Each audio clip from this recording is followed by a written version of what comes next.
Hi there, it's Mark Dawson from the Self-Publishing Formula and the Self-Publishing Show, coming back with the third and final video, looking back at my 2019 reader survey.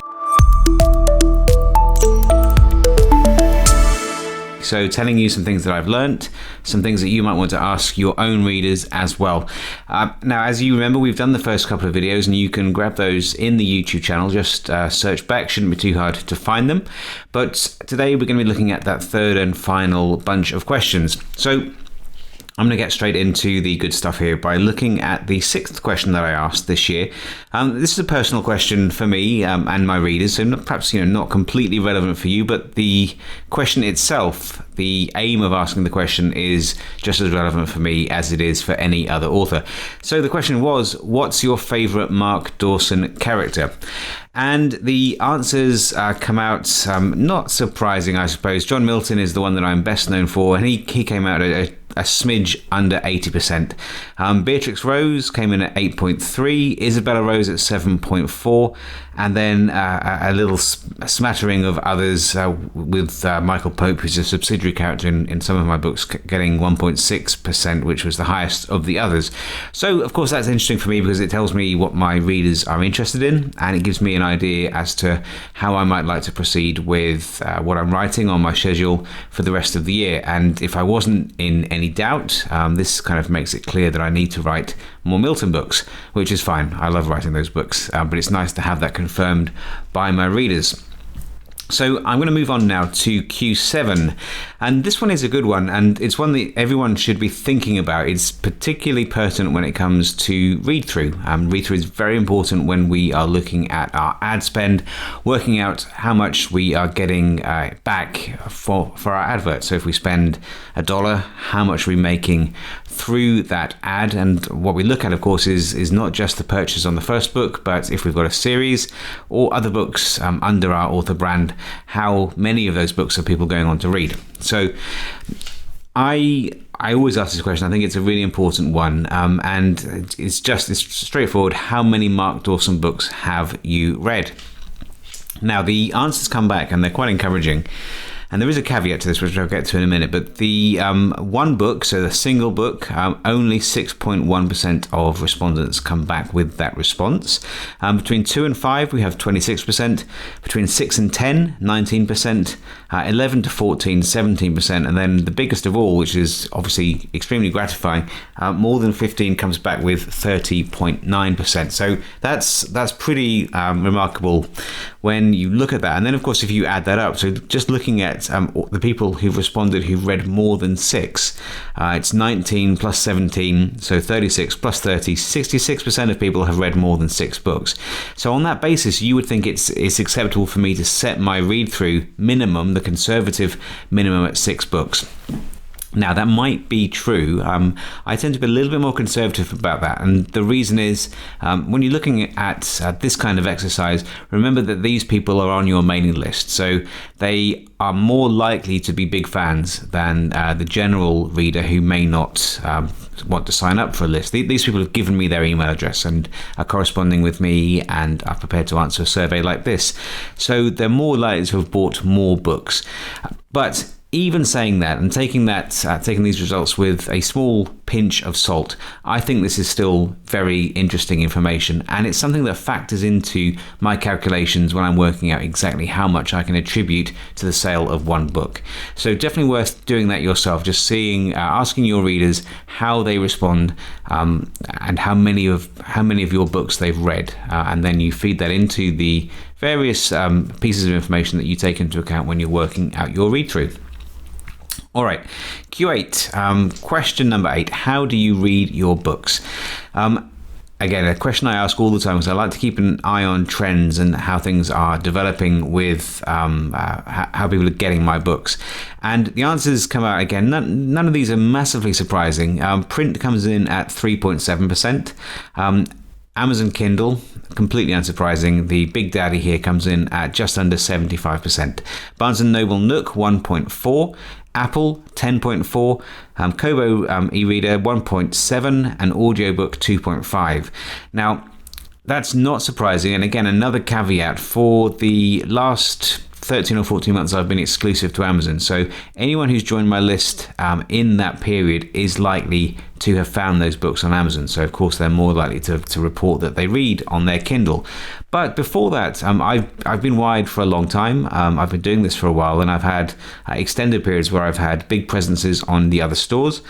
You'll see there Apple 10%. I mean, that's a pretty big slice of my audience, and I don't want to ignore them when something comes out. So the way I'm getting around this at the moment is that every new book I release has a wide release, and then after a month or so it goes into KU.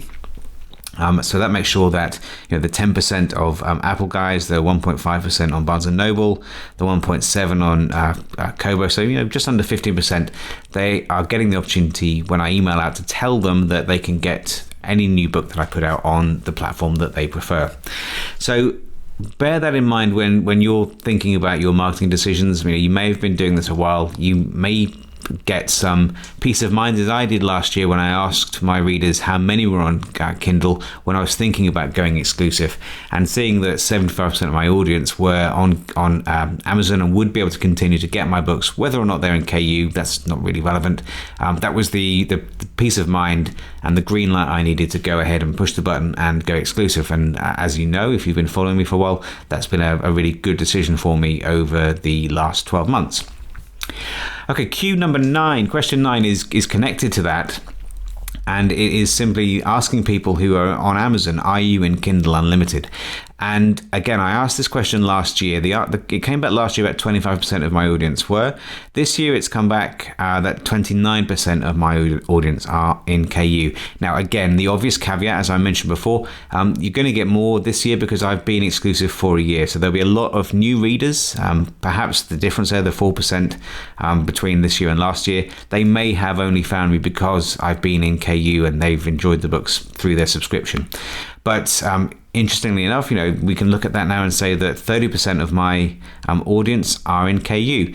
On the other hand, 70% aren't. So again, all of this is useful to feed into decisions that we're making when it comes to how we distribute our books, whether we're exclusive, whether we go wide, and whether we're in a program like KU. Okay, and then Q10, the last real question here. I just asked them what they'd be most excited about from me in 2019. So again, this helps me to work out what I want to put out for the rest of the year. And Milton comes in at 60%, Isabella Rose 14%, more Beatrix Rose at 6%, which is interesting because I've got a few Beatrix books coming out this year. And that's Beatrix is the character that's likely or possible going to be in a TV show in the next couple of years. So that is interesting. More Soho Noir, so the first books that I self-published. 2.4% of people would like that. I still get emails from people asking me for more of those books. But they take a long time to write, and they don't sell as well. And when you see people, only 2.5% of people of the readership would like more of them, it always means I'm pushing them further back down the production schedule. And then, good news for me, I've got a new private detective series that I've been working on and teasing a little bit over the last 6 months or so.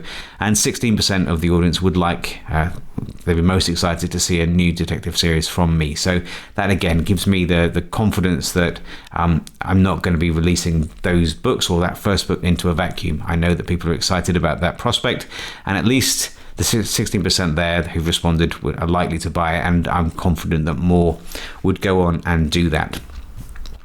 Okay, and then finally, question 11. So I'm not going to go into this too much. In fact, I'm not going to go into it at all because it's a bit personal. So I just ask, is there anything that you'd like me to know? And I had lots and lots of responses, and many of them were lovely. I mean, really great. And if writers, we can be precious snowflakes sometimes, and sometimes we get our confidence dinged and nicked with bad reviews or feeling that people aren't interested in our books. And it is a really good exercise just for your own mental peace of mind, just to ask our audience in this kind of survey, just to ask them if there's anything that they'd like to say to us. And I've had so many nice messages that it's really lovely to scroll through those. And if I needed an ego boost, it would be a perfect way to get that done. All right, so that is the final question. It was a fun exercise it always is. I love doing the survey, and I do recommend it's something that you look at too. You don't have to use SurveyMonkey. You can use something for free. Plenty of options to get that done at a cheaper rate, but it is useful. We should know our audience. This is our market, for example, and we need to make sure that we know what they want, what they don't want, what books they like, how they found us, what platforms they're on. All the things that I've gone through in these last 3 videos I think are really important for us as we continue to push on into 2019, trying to make our businesses as effective as possible.